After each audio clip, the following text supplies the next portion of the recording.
Hello दोस्तों, कैसे हैं आप सब। स्वागत है आप सभी का। तो चलिए दोस्तों, आज हम शुरू करते हैं मीरा पॉकेट बुक्स में शाही लुटेरा, जो कि एक बाल उपन्यास है। दोपहर का समय था। राजा विश्राम कर रहे थे। तभी प्रहरी ने राजा का अभिवादन किया। अन्नदाता, एक फरियादी आया है। राजा तुरंत तैयार हो गए। बोले, पेश करो। फरियादी को राजा के सामने पेश किया गया। वह अधेड़ उम्र का था। उसके सिर पर लगी पगड़ी से साफ मालूम पड़ रहा था कि वह कोई व्यापारी है। राजा के सामने आते ही वह दोनों हाथ जोड़कर गिड़गिड़ाया, अन्नदाता की जय हो। मैं लुट गया, बर्बाद हो गया माई बाप। क्या बात हो गई सौदागर, राजा ने पूछा। अन्नदाता, मेरा सारा माल लूट लिया गया। व्यापारी बेतरह घबराकर बोला, किसने लूटा तुम्हें, कहाँ लुटे। सरकार, चंदन मन में शाही लुटेरे ने मेरा सब कुछ लूट लिया। व्यापारी की आंखों से आंसू गिरने लगे। चंदन मन में शाही लुटेरे ने। राजा को उसकी बात पर बड़ा आश्चर्य हुआ। चीख कर उसने कहा, हमारे तमाम सिपाही चंदन मन में क्या कर रहे हैं। बुलाओ सेनापति को। तुरंत सेनापति को बुलाया गया। राजा सेनापति पर बरस पड़ा। आपके सिपाही वहां क्या कर रहे हैं। शाही लुटेरा बराबर चंदन मन में है। उसने इस व्यापारी को लूट लिया। सरकार, मैं स्वयं देखता हूँ, सेनापति बोला। शाही लुटेरे को जल्दी से जल्दी जिंदा या मुर्दा हमारे सामने पेश करो, राजा ने कहा। इस व्यापारी का नुकसान सरकारी खजाने से पूरा किया जाए। नगर सेठ अपनी शानदार हवेली की बारादरी में बैठा अपने कारिंदों से दिन भर का हिसाब किताब समझ रहा था। एकाएक खटक की आवाज सुनकर सब चौंक गए। नगर सेठ के ठीक सामने एक तीर आकर पड़ा था। उस तीर के अगले सिरे पर एक कागज फंसा था। स्पष्ट था कि जानबूझकर उस तीर को फेंका गया। एक कारिंदे ने कांपते हाथों से उस तीर को उठाया। उसमें फंसा कागज निकालकर नगर सेठ के हाथ पर रख दिया। नगर सेठ ने उस कागज को खोलकर देखा। पड़ते ही चेहरे का रंग उड़ गया और नगर सेठ थरथर कांपने लगा। सभी कारिंदे एकटक देखते रह गए। भयभीत नगर सेठ ने तुरंत अपनी पालकी तैयार कराई और उस पर सवार होकर राजमहल रवाना हो गया। राजमहल में जाकर उसने राजा से फरियाद की। राजा नगर सेठ की फरियाद सुनकर तुरंत बाहर आ गया और नगर सेठ से पूछा, क्या बात है। नगर सेठ ने राजा के सामने वह कागज पेश कर दिया। उसे पढ़ते ही राजा का चेहरा तमतमा गया। उसकी इतनी हिम्मत हो गई, राजा ने गुस्से से कहा। नगर सेठ, चिंता मत करो, तुम्हारी सुरक्षा की पूरी जिम्मेदारी हमारी होगी। तुम्हारी हवेली में डाका नहीं पड़ेगा। हमारे सैनिक बराबर पहरा देंगे। मैं तुरंत इसका प्रबंध किए देता हूँ, तुम निश्चिंत रहो। अन्नदाता, अब हमारी रक्षा आप पर ही निर्भर है। बेफिक्र रहो, राजा ने कहा। शाही लुटेरा तुम्हारी हवेली में झांक भी नहीं सकता। उसकी हिम्मत बहुत बढ़ गई है। अब उसका इलाज करना ही होगा। बस आपकी कृपा ही हमारे लिए वरदान है अन्नदाता। नगर सेठ राजा से पूरा आश्वासन पाकर निश्चिंत होकर वापस आ गया। फिर भी उसके मन में शंका थी। शाही लुटेरे का नाम मात्र ही आतंक फैला देता था। वह कागज शाही लुटेरे का एक पत्र था। उसमें शाही लुटेरे ने नगर सेठ से 5 लाख रुपया एक सप्ताह के भीतर चंदन वन में किसी भी स्थान पर रख देने को कहा था।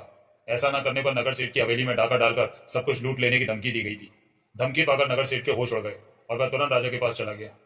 पिछले कुछ समय से शाही लुटेरे ने राज्य में आतंक फैला रखा था। यत्र तत्र डाके डालना, व्यापारियों को लूट लेना उसके लिए बाएं हाथ का काम हो गया था। उसका नाम सुनते ही लोग थरथर कांपने लगते थे। उसका नाम कोई ना जानता था। शाही लुटेरे के नाम से ही वह मशहूर था। इसी नाम से वह डाका डालता था। इसी नाम से वह धनवानों को चिट्ठी लिखकर धमकी देता था और रुपए वसूल करता था। किसी ने आज तक उसका चेहरा न देखा था। हमेशा नकाब डाले रहता था। काले घोड़े पर सवार होकर अपने गिरोह को लेकर चलता था। उसके गिरोह के सभी डाकू घोड़े पर सवार रहा करते थे। शोर मचाते हुए डाका डालते और मार काट करते हुए भाग जाया करते थे। इसी तरह व्यापारियों को घेर कर लूट लिया करते थे। शाही लुटेरे के साथ कितने लोग हैं इसका भी पता न चल पाता था। कभी अकेले, कभी 4-5 लोगों के साथ और कभी 50-60 व्यक्तियों को लेकर लूटपाट करते देखा गया था। थोड़े ही समय में सारे राज्य में उसका आतंक फैल गया था। राजा के सिपाही और सैनिक भी उसे रोक पाने में असमर्थ थे। शाही लुटेरा कौन है, क्या है, इसका पता किसी को न था। शरीर से वह काफी लंबा चौड़ा तगड़ा आदमी था। नकाब से उसकी चमकती आंखें देखकर लोग डर जाया करते थे। चंदन वन को उसने अपना अड्डा बना रखा था। चंदन वन राज्य की सीमा से लगा विशाल जंगल था। किसी जमाने में वहां चंदन के पेड़ होते थे, पर अब उनका नामो निशान भी न था। फिर भी नाम चंदन वन ही चल रहा था। राजा के सिपाही और सेना चंदन वन में बराबर उसकी तलाश करते थे, पर उसका कुछ पता न लगता था। यदा कदा वह दिखलाई भी पड़ता तो बिजली के समान गायब हो जाता था। नगर सेठ को दी गई धमकी के कारण राजा बेहद क्रोधित हो गए। नगर सेठ की हवेली के चारों ओर सैनिकों का पहरा लगा दिया गया और नगर सेठ की संपत्ति की पूर्ण सुरक्षा कर दी गई। इसके साथ साथ सिपाही और सैनिकों की टुकड़ियां शाही लुटेरे की तलाश में निकल गई। राजा ने हर तरह से नगर सेठ का ऐसा प्रबंध कर दिया कि उसका बाल भी बाका न हो सके। राजा का आश्वासन पाकर तथा शाही सेना की व्यवस्था देखकर नगर सेठ ने चंदन वन में रुपया न भिजवाया। नगर सेठ को इस बात का पूरा विश्वास हो गया कि शाही लुटेरा उसका कुछ भी नहीं बिगाड़ सकता है।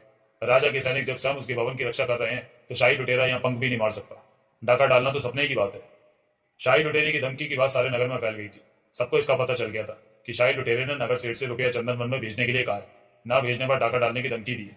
नगर सेठ ने राजा से फरियाद कर दी। राजा ने पूर्ण रक्षा का आश्वासन देकर सैनिकों का पहरा बैठा दिया है। शाही लुटेरे को रुपया नहीं भेजा जाएगा। सब इस बात के लिए बेकरार थे कि अब शाही लुटेरा नगर सेठ के यहाँ डाका डालता है या नहीं। नगर की जनता में वाद विवाद चलने लगा। बहुतों का मत था कि अब शाही लुटेरा डाका नहीं डाल सकता है। अगर उसने डाका डाला तो वह मार डाला जाएगा या उसे खाली हाथ भागना पड़ेगा। कुछ का मत था कि शाही लुटेरा अवश्य डाका डालकर रहेगा। वह जिस बात को कहता है करके रहता है। नगर में बराबर चर्चा थी और उत्सुकता थी कि क्या होता है। शाही लुटेरे द्वारा जो समय नगर सेठ को दिया गया था वह बीत गया था। 2 दिन ज्यादा हो गए थे। चंदन वन में नगर सेठ द्वारा रुपया न पहुंचाया गया था। राजा के सैनिक 24 घंटे पहरा दे रहे थे। नगर सेठ की संपत्ति की हर प्रकार से रक्षा की जा रही थी। समय बीत जाने के बाद नगर सेठ ने भी और अधिक होशियारी से काम लेना शुरू कर दिया। अपनी सारी मूल्यवान संपत्ति को उसने तहखानों में रखवा दिया और सशस्त्र पहरेदार लगा दिए। समय भागता जा रहा था। शाही लुटेरे को कुछ पता न था, वह गायब हो गया था। नगर सेठ को धमकी देने के बाद से उसने एक भी वारदात न की थी। कहीं से भी उसकी लूटपाट का कुछ समाचार न आया था। नगर सेठ के भवन की रखवाली करने वाले सैनिकों को भी इस बात का विश्वास हो गया था कि शाही लुटेरा अब नगर सेठ के यहाँ डाका नहीं डाल सकता है। इतना बड़ा साहस वह नहीं कर सकता है, और अगर करता भी तो निश्चय ही मार डाला जाएगा। वह जानबूझकर मौत के मुंह में नहीं जाना चाहेगा। आसपास के लोगों को भी यही विश्वास हो गया था। कई दिन बीत गए थे। शाही लुटेरे की मांग पूरी न हुई थी और ना ही उसका कुछ पता था। राजा के सैनिक बराबर पहरा दे रहे थे, पर उनमें कुछ आलस्य आ गया था। शायद लगातार पहरा देते देते वे सब थक गए थे। साथ ही यह भावना भी उनके मन में घर कर गई थी कि अब शाही लुटेरा नहीं आएगा। उसकी धमकी झूठी हो गई है। नगर सेठ भी खुश था कि राजा की कृपा के कारण उसकी रक्षा हो गई।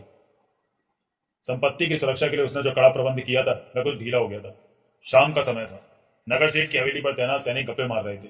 नगर सेठ अपनी हवेली में आराम कर रहा था। आसपास के लोग अपने अपने काम में लगे थे। एकाएक हवेली से सटे एक मकान में आग लग गई। देखते देखते वह मकान आग की लपटों से घिर गया। हलचल मच गई। लोग चीखने लगे, आग लग गई, आग लग गई। आग बहुत तेज थी और इस बात का पूरा खतरा था कि आग देखते देखते आसपास के मकानों को भी लपेट लेगी। सब लोग पूरी ताकत से आग बुझाने में लग गए। घर घर से बाल्टी डोल निकाल कर लाए। आसपास के सभी कुओं से पानी निकाल निकाल कर फेंका जाने लगा। पूरी ताकत लग गई। सब उसी में लग गए। सैनिकों ने भी सहयोग दिया। आग बराबर बढ़ती जा रही थी। अभी आग पर काबू भी न पाया जा सका था कि एकाएक उत्तर दिशा से 30-40 घुड़सवार आ गए। सबसे आगे काले रंग का घोड़ा था। बिजली के समान लपक कर वे सब हवेली में घुस गए और भारी मार काट मचा दी। देखते ही देखते सोने चांदी के आभूषणों से भरे संदूक उठाकर घोड़ों पर रखकर भागने लगे। नगर सेठ शोर करने लगा, दौड़ो, बचाओ, शाही लुटेरा आ गया, सब लूट रहा है, दौड़ो दौड़ो। और नगर सेठ की आवाज आग बुझाने वालों के नक्कार खाने में तूती बनकर रह गई।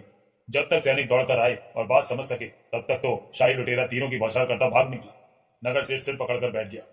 आग पर काबू पा लिया गया, पर आगजनी के दौरान शाही लुटेरा नगर सेठ के यहाँ डाका डालकर चला गया। ये खबर फैलते ही लोग हैरान रह गए। राजा के सैनिकों पर तो जैसे वज्रपात हो गया। वे सब आग बुझाने में लगे रहे। नगर सेठ की हवेली से उठने वाला शोर सुनाई न पड़ा, और जब तक वे सब सावधान होकर उसका मुकाबला कर सके वह तीर बरसाता निकल गया। आसपास के लोग भचक्के रह गए। अगर आखिर शाही लुटेरा अपनी धमकी कामयाब कामयाब करके रहा। सबको विश्वास हो गया आग लगाने का खेल भी शाही लुटेरे का था। उसके ही आदमियों ने बगल के मकान में आग लगाकर सबका ध्यान उस ओर कर दिया, और इस मौके का लाभ उठाकर शाही लुटेरा डाका डालकर चलता बना। सब और शोर हो गया। शाही लुटेरा डाका डाल गया, अपनी धमकी को पूरा कर गया। नगर सन्नाटे में आ गया। शाही लुटेरे का आतंक और फैल गया। नगर से टोटा कलपता राजा के पास आया। अन्नदाता, सरकार, माई बाप, दुहाई दुहाई में लुट गया, बर्बाद हो गया। शाही लुटेरा डाका डाल गया, मेरा सब कुछ चला गया। नगर सेठ का बुरा हाल था। राजा को पता लगा शाही लुटेरे द्वारा नगर सेठ के यहाँ डाका पड़ने की खबर पाकर वह चौंक गया। सैनिकों का बराबर पहरा रहते हुए डाका पड़ गया, यह हैरानी की बात थी। बाद में राजा को सब मालूम पड़ा तो वह हैरान रह गया। चाल खेलकर शाही लुटेरा आके डाका मार ही गया। एक प्रकार से यह चुनौती थी राजा को। राजा तिलमिलाकर रह गया। नगर सेठ की फरियाद पर दुख प्रकट कर राजा ने अपनी सारी सेना को शाही लुटेरे की खोज में लगा दिया। साथ ही साथ उसने शाही लुटेरे की गिरफ्तारी पर 1 लाख रुपए का इनाम घोषित कर दिया। जगह जगह ढिंढोरा पीट दिया गया। शाही लुटेरे को जिंदा या मुर्दा गिरफ्तार करवाने वाले को 1 लाख रुपया इनाम दिया जाएगा। सारे राज्य में ढिंढोरा पीट दिया गया। राजा की तमाम सेना शाही लुटेरे की तलाश में जी जान से लग गई। सारा चंदन वन छान डाला गया। हर जगह तलाश की गई, और शाही लुटेरे का कुछ पता न लगा। अपनी धमकी पूरी कर राजा को चुनौती देकर बचाने कहाँ गायब हो गया। बहुत तलाश करने पर भी उसका कुछ पता न लग रहा था। सारे राज्य में शाही लुटेरे का नाम फैल गया। राजा भी उसको डाका डालने से नहीं रोक सका। उसके नाम से लोग घबराने लगे। हर आदमी की जुबान पर उसका नाम आ गया। घर घर उसके नाम की चर्चा होने लगी। सड़क से लगे मैदान में तमाम लड़के खेल रहे थे। अचानक डंके की आवाज हुई, डम डमा डम डम डमा डम डम। लड़के दौड़कर आ गए और डंका पीटने वालों को घेर कर खड़े हो गए। डंका बजाने के बाद डंके वाला खूब जोर से चिल्लाया, सुनो सुनो, हुकुम राजा का डंका, कल्लू कलवार का, डम डमा डम डम डमा डम डम। हुकुम राजा का, सुनो सुनो, हुकुम राजा का। जो भी आदमी शाही लुटेरों को जिंदा या मुर्दा राजा के सामने पेश करेगा उसे 1 लाख रुपया नकद इनाम दिया जाएगा। शाही लुटेरे को पकड़ो, मारो, 1 लाख रुपया इनाम। हुक्म राजा का, डंका कल्लू कलवार का, डम डमा डम डम डमा डम डम। लोगों की इकट्ठी हो गई भीड़ ने डंका और ऐलान सुना। तमाम लड़कों ने भी सुना। डंके वाला डंका पीटकर आगे चला गया। शाही लुटेरे पर 1 लाख रुपया इनाम है। हाँ, जिंदा या मुर्दा राजा के सामने पेश करने पर। भला उसे कौन पकड़ सकता है? शाही लुटेरे को कोई नहीं पकड़ सकता है। आपस में लोग चर्चा करते हुए तितर बितर हो गए, और तमाम लड़कों के साथ दीपक ने भी सुना। 1 लाख रुपया इनाम सुनकर उसके मुंह में पानी आ गया। अगर वह शाही लुटेरे को जिंदा या मुर्दा राजा के सामने पेश कर देगा तो 1 लाख रुपया इनाम मिल जाएगा। 1 लाख रुपया अगर उसे मिल जाए तो उसका सारा दुख मिट जाएगा। उसकी माँ कितनी तकलीफ उठाकर उसका लालन पालन कर रही है, अगर ऐसा हो जाता तो वह सोच में पड़ गया। शाही लुटेरा क्या डाकू है? दीपक ने पूछा। हाँ, बड़ा नामी डाकू है। उसको डाका डालने से राजा भी नहीं रोक सकता। वह रहता कहाँ है? सुनते हैं चंदनवन में रहता है, एक लड़का बोला, पर आजकल वहां नहीं है। अरे, उसको कोई नहीं पकड़ सकता है? दीपक चुपचाप सुनता रह गया। लड़के शाही लुटेरे के संबंध में बात करने लगे, बड़ों से सुनी सुनाई बातें दोहराने लगे। दीपक को उनसे सब पता चल गया। शाही लुटेरा हमेशा काले घोड़े पर सवार होकर चलता है, अपने चेहरे पर नकाब लगाए रहता है। आज तक कोई उसका चेहरा नहीं देख सका है। नकाब से झांकती चमकती केवल 2 आंखें ही दिखलाई पड़ती हैं। वह अकेला ही अपने साथियों के साथ घूमता रहता है, वह किसी से नहीं डरता। शाही लुटेरे के बारे में ढेर सारी जानकारी पाकर दीपक का मन और उत्सुक हो गया। शाही लुटेरे को देखने, उससे मिलने को वो व्याकुल हो गया। शाही लुटेरे की एक एक बात उसके दिलो दिमाग में बैठ गई। वह खेलना बनकर शाही लुटेरे के ख्यालों में डूब गया। 1 लाख रुपए के इनाम से बढ़कर लालच उसे देखने और मिलने का था। इसी ख्याल में डूबा डूबा वह अपने घर आया। माँ ने खाना तैयार कर दिया था। उसे आवाज दी, दीपू बेटा खाना खा ले। आया माँ। और दीपक खाना खाने माँ के पास जाकर बैठ गया। माँ, आज डंका पीटा गया है? हाँ बेटा, शाही लुटेरे के लिए डंका था, माँ ने बतलाया। माँ, क्या शाही लुटेरा बहुत बड़ा डाकू है? हाँ बेटा, राजा भी उसका कुछ बिगाड़ नहीं सकता, माँ ने कहा। 1 लाख रुपया इनाम है? हाँ बेटा, अगर मैं शाही लुटेरे को पकड़ पाता तो कितना अच्छा होता माँ, दीपक बोला। दीपक की इस बात पर माँ को हंसी आ गई। बोली, बेटा उसकी तलाश में राजा की सारी सेना लगी है, फिर भी वो हाथ नहीं आ रहा है, तुम तो बच्चे हो। वह चंदनवन में रहता है ना? क्या पता बेटा उसका कौन सा ठिकाना है। माँ चुप हो गई। दीपक भी चुपचाप खाना खाता रहा। उसके दिमाग में शाही लुटेरे से संबंधित बातें ही घूम रही थी। वह शाही लुटेरे को देखने, उससे मिलने और उसके संबंध में और बातें जानने के लिए बेहद उत्सुक हो गया। मन की सारी उत्सुकता उसने दबा ली। जानता था इस बारे में विशेष बातें करने पर उसकी मां बिगड़ेगी, उसे डांट पड़ेगी। इस कारण सारी बातें मन में दबाकर रह गया। दीपक अपनी मां के अकेली संतान था। 3-4 साल पहले तक उसका पिता साथ में था, वह सौदागर था। माँ बेटे सुख में थे, किसी प्रकार का कष्ट न था। पिता अपने व्यवसाय में काफी उन्नति कर रहा था, इस कारण अन्य व्यापारी उससे ईर्ष्या रखते थे।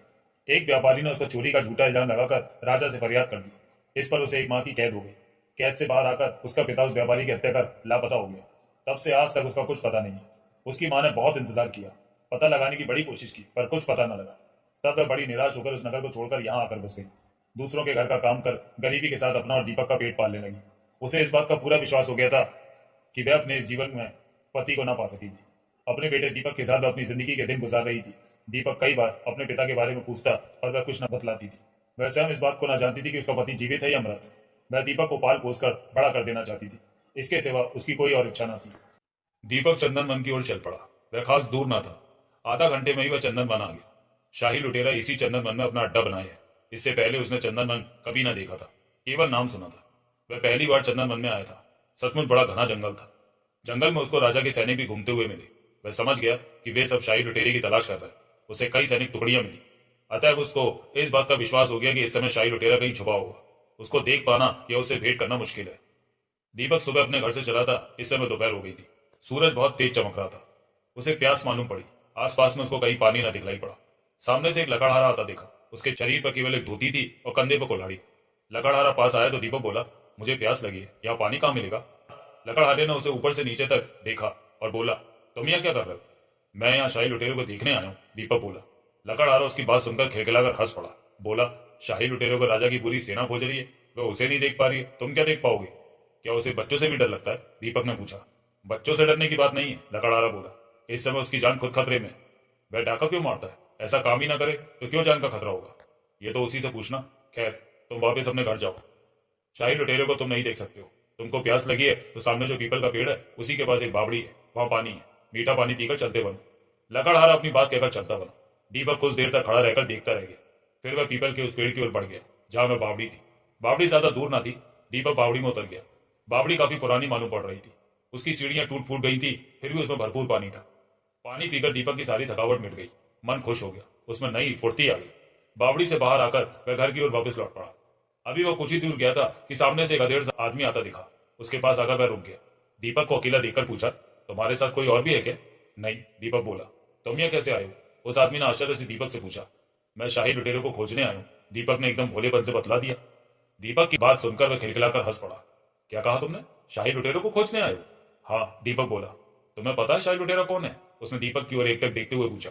हाँ, दीपक ने कहा। वह बहुत बड़ा डाकू है, उस पर राजा की तरफ से 1 लाख रुपया इनाम है। तुम उससे क्यों मिलना चाहते हो? वह आदमी मुस्कुराया। मैं उसे पकड़कर राजा के सामने पेश करूंगा, मुझको 1 लाख रुपया मिलेगा। मेरी माँ बहुत गरीब है, दीपक ने भोलेपन से अपने मन की बात बतला दी। वह आदमी दीपक की बात सुनकर खिलखिलाकर हंस पड़ा। क्या तुम समझते हो कि शाही लुटेरा तुमको इतनी आसानी से मिल जाएगा? राजा की सारी फौज उसको खोज रही है, उसका पता नहीं लग रहा है। दीपक चुप रह गया, अपने सामने खड़े उस आदमी का मुंह ताकता रह गया। तुमको किसने ये सब बतला दिया? दीपक निराश हो गया। उसने पूछा, क्या शाही लुटेरा मुझको नहीं मिलेगा? नहीं। क्या तुम समझते हो कि शाही लुटेरा तुमको मिल जाएगा और फिर वह उसके बाद तुम्हारे साथ राजा के सामने चला जाएगा? दीपक भला इस बात का क्या जवाब दे सकता था। वह बड़ा उदास हो गया। जाओ बेटे, उस आदमी ने कहा, घर जाओ, इस बात को अपने दिमाग से निकाल दो। दीपक ने सिर हिलाकर उसकी बात मान ली। उस आदमी का कहना ठीक मालूम पड़ा। बड़ा ही निराश सा हो गया। वह चुपचाप आगे बढ़ गया। वह आदमी अपने स्थान पर रुका रहकर उसको जाते हुए देखता रह गया। जब वह सिर झुकाए काफी दूर निकल गया तो वह आदमी मुस्कुरा उठा। उसके होठों पर हल्की सी मुस्कान आ गई। चेहरे पर दीपक के प्रति दया के भाव उमड़ आए। सुनना लड़के, उसने जोर से पुकारा। दीपक ने उसकी आवाज सुन ली। मुड़कर देखा, वह आदमी उसे बुला रहा था। दौड़कर पास आ गया। जी कहिए। दीपक उसका मुंह ताकने लगा। तुम शाही लुटेरे से मिलना चाहते हो? जी, दीपक तबाक से बोला। अच्छा, कल इसी समय यहीं पर आ जाना, मैं तुमको शाही लुटेरे से मिलवा दूंगा, वह आदमी बोला। उसकी बात सुनकर दीपक का चेहरा प्रसन्नता से खिल गया। उस आदमी ने दीपक का हाथ पकड़कर कहा, पर एक शर्त है। जी, तुमको ये बात किसी से भी बतलाने की जरूरत नहीं है। किसी से भी मत कहना, वरना शाही लुटेरा नहीं मिलेगा। अगर तुम किसी से भी इसकी चर्चा करोगे तो शाही लुटेरे को पता लग जाएगा। दीपक को उस आदमी की इस बात पर बड़ा आश्चर्य लगा। अपने होठ काटता हुआ बोला, अगर मैं अपनी मां से इस बात को कहूं? नहीं, किसी से भी मत बतलाना। मैं तुम्हारी मुलाकात शाही लुटेरे से करा दूंगा। दीपक खुश हो गया, बोला अच्छा। फिर उस आदमी के पास से वह वापस लौट पड़ा। उसका मन बहुत खुश हो गया था। वह आदमी कल शाही लुटेरे से उसकी मुलाकात करा देगा। अगर किसी से भी इस बात को न बतलाकर वह यहाँ आएगा तो शाही लुटेरा उससे मिलेगा। दीपक की खुशी बढ़ती जा रही थी। कल वह शाही लुटेरे को देख सकेगा, उससे बात करेगा, एकदम साफ कह देगा राजा की बात उसके साथ चले। राजा उसे 1 लाख रुपए का इनाम देगा, उसकी गरीबी मिट जाएगी। दीपक को अपनी समझ के अनुसार इस बात का विश्वास हो गया था कि शाही लुटेरा उसकी बात मान लेगा।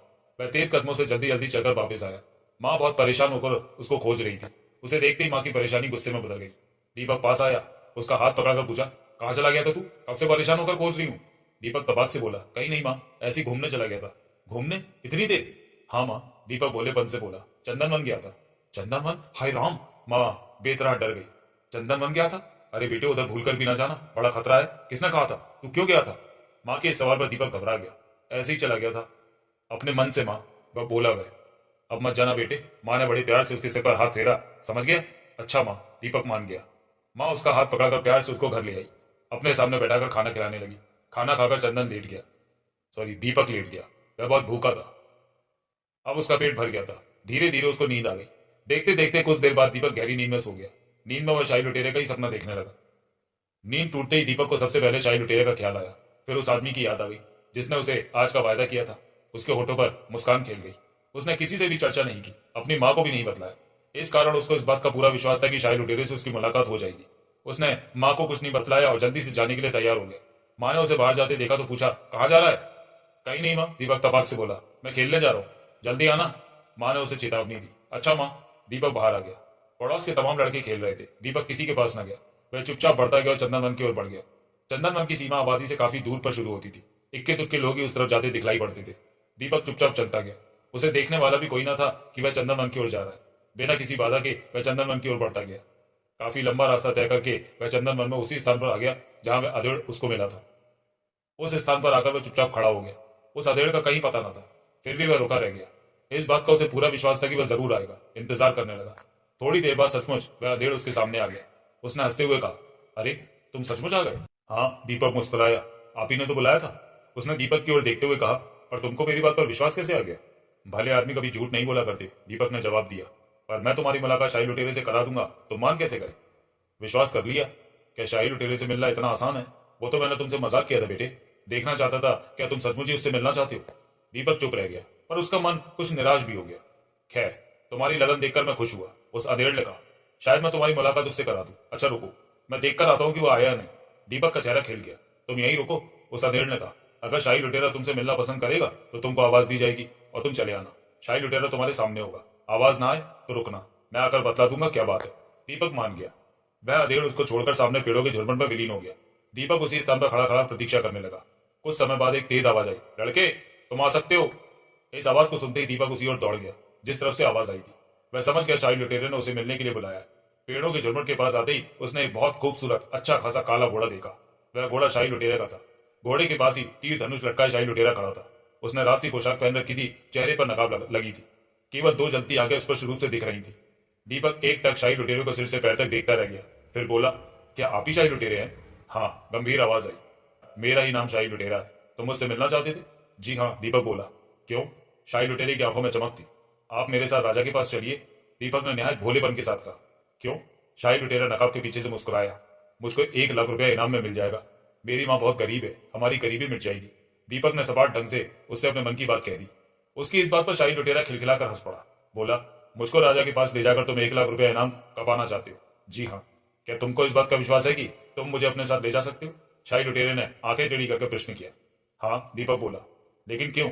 सब लोग कहते हैं कि शाही लुटेरा बड़ा दयालु है, वह गरीबों की मदद करता है। हम भी गरीब है, क्या आप हमारी मदद नहीं करोगे? दीपक एक सांस में कह गया। तुम्हारी बात ठीक है, शाही लुटेरे ने कहा, पर जब तुम राजा के पास मुझको ले जाओगे तो जानते हो क्या होगा? मुझको 1 लाख रुपया इनाम का मिल जाएगा। दीपक तबाक से बोला। राजा ने ढिंडोरा पिटवाया।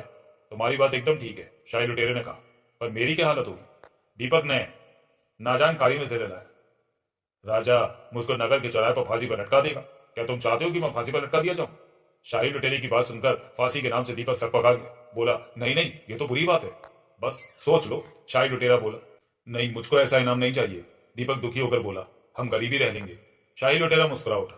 दीपक अपनी बात कहकर अपने होठ काटने लगा। फिर उसने पूछा, राजा आपको फांसी पर क्यों लटका देगा? मैं लुटेरा हूं, डाके डालता हूं। हाल ही में मैंने नगर सेठ क्या डाका डाला। राजा की सारी फौज मुझे तलाश रही है। आप लूटते क्यों हैं, डाका क्यों डालते हैं? दीपक ने शाही लुटेरे से सीधा सवाल कर दिया। एक क्षण के लिए शाही लुटेरा दीपक के सवाल पर हचकचा गया। शायद ऐसा सीधा सवाल उससे किसी ने भी आज तक न किया था। फिर वह हंसकर बोला, तब मेरा खर्चा कैसे चलेगा? ये मेरा पेशा है। जैसे और लोग नौकरी करते हैं, व्यापार करते हैं, वैसे ये भी मेरा एक पेशा है। तो अच्छा काम करो, चोरी डाका तो बुरा काम है। आप भी कोई नौकरी या व्यापार क्यों नहीं करते? दीपक ने प्रश्न कर दिया। उसके इस पर शाही लुटेरा गंभीर हो गया। एक ठंडी और लंबी सांस लेकर बोला, अभी तुम बच्चे हो बेटा, तुमने दुनिया नहीं देखी। मैंने ईमानदारी से जीने की कोशिश की, पर इस दुनिया ने जीने नहीं दिया। मजबूरी में मुझको ऐसा करना पड़ रहा। दीपक उसकी बात सुनकर चुप रह गया। शाही लुटेरा कुछ देर तक खामोश रहा, फिर बोला, तुम्हारी माँ बहुत गरीब है? जी हाँ, हमारा गुजारा बड़ी मुश्किल से होता है। जब मैं बड़ा हो जाऊंगा तो शायद मेरी माँ को सुख मिल सकेगा। तुम्हारे पिता हैं? जी नहीं। दीपक का गला भरा है। जब मैं बहुत छोटा था तभी वह जाने कहाँ चले गए, उनका कोई पता नहीं है। क्यों चले गए? ये तो मुझे नहीं मालूम, अपनी माँ से पूछकर बता सकता हूँ, दीपक ने कहा। पूछकर जरूर बताना, शाही लुटेरा बोला। शायद मैं तुम्हारे पिता का पता लगा सकूं। अच्छा, मैं बताऊंगा। तब कल यहीं पर आना, शाही लुटेरे ने कहा। मैं तुम्हारा इंतजार करूंगा। और लो, ये कुछ अशर्फियां हैं, तुम अपनी माँ को दे देना। समझ लो ये मेरा इनाम है। तब तक तुम अपना काम चलाओ। और एक कपड़े में बंधी कुछ अशर्फियां शाही लुटेरे ने दीपक के हाथ में रख दी। दीपक ने कपड़े की छोटी सी पोटली को ले लिया। एक बात का ध्यान रखना, शाही लुटेरे ने कहा, इसका किसी को पता न लगे कि अशर्फियां किसने तुमको दी है। तुम मुझसे मिलने आते हो, वरना इसका नतीजा बुरा होगा। मैं किसी से नहीं बतलाऊंगा। तब ठीक है, शाही लुटेरा बोला, तुम जा सकते हो। और दीपक के देखते देखते शाही लुटेरा उछलकर अपने काले घोड़े पर सवार हो गया और हवा से बातें करता पेड़ों के झुरमुट पर गायब हो गया। दीपक आश्चर्य से देखता रह गया। फिर कुछ देर बाद चुपचाप वापस लौट पड़ा। कपड़े की छोटी सी पोटली को उसने संभाल कर रख दिया था।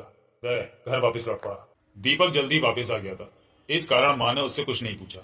यही अनुमान लगाया कि वह खेल कर वापस आ रहा है। दीपक माँ के पास आकर खड़ा हो गया और बोला, माँ, मैं कुछ लाया हूँ, तुम नाराज तो नहीं होगी?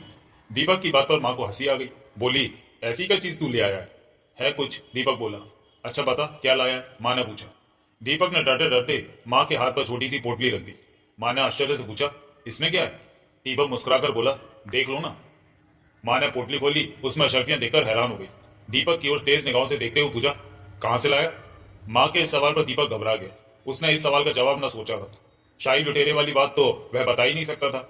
माँ के इस सवाल पर वह चुप रह गया। बताना कहाँ मिली? माँ ने दोबारा सवाल किया। माँ इतनी सारी अशर्फियां देखकर डर गई थी। दीपक अपने होंठ काटने लगा, फिर बोला, ये मत पूछो माँ कहाँ से लाया हूं, पर चोरी नहीं की। एक आदमी ने दया करके दिए। दया करके? हाँ माँ, वह बहुत भला और नेक इंसान है, उसने दिए। माँ कुछ देर तक सोच में पड़ी रही, फिर बोली, एक बात सुन बेटे, हम गरीब जरूर हैं, पर अपना ईमान नहीं खो सकते। किसी से भी मुफ्त में मदद लेना में शोभा नहीं देता। इसलिए बेटे, जिसने तुमको अशर्फियां दी हैं उसको धन्यवाद देकर वापस कर देना। मेरी बात बतला देना, इस तरह से मदद लेना बुरी बात है। हमें अपनी मेहनत की कमाई खानी चाहिए। माँ की बात सुनकर दीपक खामोश रह गया। माँ का इस प्रकार कहना उसको अच्छा लगा। सचमुच माँ ने एक अच्छी बात कही है। बात उसके मन में बैठ गई। माँ के हाथ से उसने अशर्फियों की पोटली ले ली। तुम ठीक कहती हो माँ? उसने पूछा। उसने कहा, हाँ बेटे, इस प्रकार मुफ्त की मदद हमारा जीवन खराब कर देगी। दीपक ने अपनी माँ को अपने व्यवहार से संतुष्ट कर दिया। फिर बोला, माँ एक बात बताओगी? पूछो बेटे, माँ ने प्यार से कहा। तुम कहती हो मेरे पिताजी कहीं चले गए? हाँ बेटे। क्यों चले गए माँ? दीपक ने प्रश्न किया। माँ का चेहरा गंभीर होने के साथ साथ दुख में भी डूब गया। धीरे से बोली, हाँ बेटा, वह एक आदमी की हत्या करके फरार हो गए। उस आदमी ने हमारा जीना मुश्किल कर रखा था। दीपक का मन दुख से भर गया। तो माँ के पिताजी वापस नहीं आएंगे? दीपक के इस प्रश्न पर माँ की आंखें डबडबाई, गला भर आया। कहा, उनको गए बहुत साल हो गए बेटे, क्या कहा जा सकता है। फिर मैंने वह शहर भी छोड़ दिया, अब तो भगवान की दया होगी तभी मिल सकते हैं। माँ का दुख देखकर दीपक का भी मन भर आया। उसने माँ से कुछ ना पूछा, वह भी दुखी हो गया। अपने पिता से मिलने के लिए उसका मन छटपटा उठा। क्या वह अपने पिता से कभी मिल सकता है? दीपक खामोश रह गया। शाही लुटेरे की दी हुई अशरफियां वापस करने का उसने पक्का निश्चय कर लिया। इस तरह की मदद उसको बिल्कुल नहीं चाहिए, एकदम इनकार कर देगा। माँ का कहना एकदम सही है। दीपक अपने निश्चय के साथ आराम से सो गया। सोते हुए वह शाही लुटेरे के बारे में सोच रहा था। उसकी दी हुई अशरफियां वह वापस कर देगा, केवल अनुरोध करेगा कि उसके पिता की खोज कर देगा। यही उसका सबसे बड़ा एहसान होगा। दीपक सवेरे उठा। कुछ देर बाद वह तैयार हो गया। माँ के पास आकर बोला, मैं जा रहा हूँ माँ, उसको वापस दे आऊं? हाँ बेटे, जल्दी लौटा ना। अच्छा माँ, दीपक ने कहा। पोटली हिफाजत के साथ रखकर दीपक फिर चंदनवन की ओर रवाना हो गया। उसे इस बात का पूरा विश्वास था कि शाही लुटेरा उससे अवश्य मिलेगा। चंदनवन में उसने फौज के आदमियों को घूमते देखा। वह जानता था वे सब शाही लुटेरे को खोज रहे हैं। किसी को इस बात का शक नहीं हो सकता है कि वह शाही लुटेरे से मिलने जा रहा है। जिस ओर वह जा रहा था उससे विपरीत दिशा में राजा के सैनिक चले गए। इस कारण शाही लुटेरे के लिए कोई खतरा न था। वह इत्मीनान के साथ कल वाली जगह पर आ गया और एक तरफ खड़े होकर शाही लुटेरे का इंतजार करने लगा। कुछ देर बाद घोड़े की टापों की आवाज सुनकर उसका ध्यान टूटा। उसने देखा शाही लुटेरा उसके सामने था। घोड़े से उतरकर वो उसके पास आया। आ गए तुम? उसने कहा। हाँ। और दीपक ने उस छोटी सी पोटली को शाही लुटेरे के सामने करते हुए कहा, लीजिए। इसमें क्या है? पूछा शाही लुटेरे ने। आपकी दी अशरफियां। क्यों? मेरी माँ ने आपको धन्यवाद दिया है, कहा है हम गरीब जरूर है पर अपनी मेहनत की कमाई खाना हमारे लिए अच्छा है, इसलिए वापस करने के लिए कहा है। शाही लुटेरा चुपचाप दीपक को देखता रह गया। कुछ देर बाद बोला, तुम्हारी माँ शायद ठीक कहती है, वह किसी अच्छे खानदान की है, परिस्थितियों ने शायद उस बेचारी को गरीब बना दिया। दीपक चुप खड़ा था। शाही लुटेरे की इस बात पर वह कुछ ना बोला। शाही लुटेरा कुछ देर अपना हाथ सहलाता रहा, फिर बोला, मैंने तुमसे एक बात और कही थी, तुमने अपनी माँ से पूछा? हाँ, दीपक तपाक से बोला, मैंने पूछ लिया। अगर आप मेरे पिताजी का पता लगा देंगे तो यही आपका सबसे बड़ा एहसान हमारे ऊपर होगा। तुम्हारी माँ ने क्या बतलाया? पूछा शाही लुटेरे ने। मेरे पिताजी एक आदमी का खून करके फरार हो गए हैं, दीपक ने बतलाया। उस आदमी ने उनका जीना मुश्किल कर रखा था। दीपक की बात सुनकर शाही लुटेरा खामोश रह गया। उसकी चमकीली आंखें दीपक पर जम गई थी। कुछ देर बाद ठंडी सांस लेकर वह बोला, ठीक है, मैं तुम्हारे पिताजी का पता लगाने की कोशिश करूंगा, शायद तुमको मिल जाए। आपका सबसे बड़ा एहसान यही होगा, दीपक बोला। अच्छा बेटे, शाही लुटेरा बोला, राजा के सिपाही शायद इसी तरफ आ रहे, मेरा ज्यादा रुकना ठीक नहीं है। भगवान ने चाहा तो हम फिर मिलेंगे। अपनी बात पूरी करके शाही लुटेरा उछलकर घोड़े पर बैठ गया। उसके बैठने का काला घोड़ा हवा से बातें करने लगा। पल भर में ही शाही लुटेरा घने पेड़ों के पीछे गायब हो गया। दीपक कुछ देर तक चुपचाप खड़ा रहा। फिर एक हल्की सांस लेकर वह वापस लौट पड़ा। वह घर जल्दी लौटने के लिए परेशान ना था, क्योंकि माँ को वह बतला आया था किस काम से जा रहा है। आराम से वह वापस लौट पड़ा। कुछ ही दूर जा पाया था, दीपक की राजा के सिपाही आते दिखलाई पड़े। दीपक एक बगल होकर चुपचाप जाने लगा तो एक सिपाही ने उसका रास्ता रोक लिया। ए लड़के, कहां से आ रहा तू? उसने पूछा। मैं अपने घर जा रहा हूँ, दीपक बोला। यहाँ कहाँ गया था? इस सवाल को सुनकर दीपक अचरजा सा गया। वह जवाब न दे सका। ऐसे ही आ गया था, बाद में वह बोला। ऐसे ही जंगल में आ गया था? हाँ, माँ ने डांटा था इसलिए इस तरफ आ गया, दीपक ने कहा। उसकी बात पर सिपाही को हंसी आ गई। बोला, अच्छा बता, तू इधर से आ रहा है, किसी आदमी को काले घोड़े पर सवार देखा था? दीपक सिपाही का मतलब समझ गया। बोला तपाक से, नहीं। कोई आदमी मिला था? नहीं। पास खड़ा एक और सिपाही दीपक को ध्यान से देख रहा था। दीपक की बात सुनकर एकाएक वह बोल पड़ा, ये लड़का एकदम झूठ बोल रहा है। तुमको कैसे पता? पहले सिपाही ने पूछा। बहुत फुर्ती से इसने जवाब दिया है। उस सिपाही ने अपना संदेह व्यक्त किया। जरूर ये कुछ छुपा रहा है, ये शाही लुटेरे को जरूर जानता है। मेरा ख्याल है शायद इसे खाना पहुंचाने या कोई मदद देने के लिए गया होगा। ऐसे बच्चों से ही शाही लुटेरा अपना काम बना रहा है ताकि उनको देखकर कोई शक न कर सके। पहले वाले सिपाही को इस बात पर यकीन सा आ गया। उसने घूर कर दीपक की ओर देखा। क्या बात है, सच बता। मैं शाही लुटेरे को नहीं जानता, दीपक बोला। तू उसका नाम कैसे जानता है? सिपाही ने कड़क कर पूछा। नाम? दीपक हंसकर बोला। शाही लुटेरे का नाम कौन नहीं जानता है? उसके नाम का इनाम का ढिढोरा गली गली में पीटा जा चुका है। दीपक के इस जवाब पर सिपाही चुप रह गया। दूसरा सिपाही बोला, तू जरूर कुछ जानता है। मैं कुछ नहीं जानता, दीपक ने कहा। दूसरा सिपाही अपने होठ काटने लगा। बोला, तुम इस तरह से नहीं बताओगे, तुमको राजा के सामने पेश करना पड़ेगा। दीपक कुछ घबरा सा गया। इसे पकड़ कर ले चलो, राजा के सामने पेश किया जाएगा। दीपक ने बहुत बड़ा विरोध किया पर सिपाही ना माने। उसको अपने साथ लेकर चल पड़े। दीपक बेहद घबरा गया। उसकी मां को पता लगेगा तो उसका बुरा हाल हो जाएगा। इस ख्याल से वह और घबरा गया। रास्ते में उसने बड़ी प्रार्थना की, गिड़गिड़ाया, पर सिपाही उसको अपने साथ लेकर राजा के सामने पेश करने के लिए ले आए। उसको राजा के सामने पेश किया गया। अन्नदाता, ये लड़का चंदनवन में मिला है, शायद शाही लुटेरे से संबंध रखता है। इसके माँ बाप हैं? राजा ने पूछा। दीपक हाथ जोड़कर बोला, हुजूर, घर पर केवल मेरी माँ है। उसने मुझे डांटा था, सो मैं रूट का चंदनवन चला गया था। इसकी माँ को हाजिर करो, राजा ने कहा।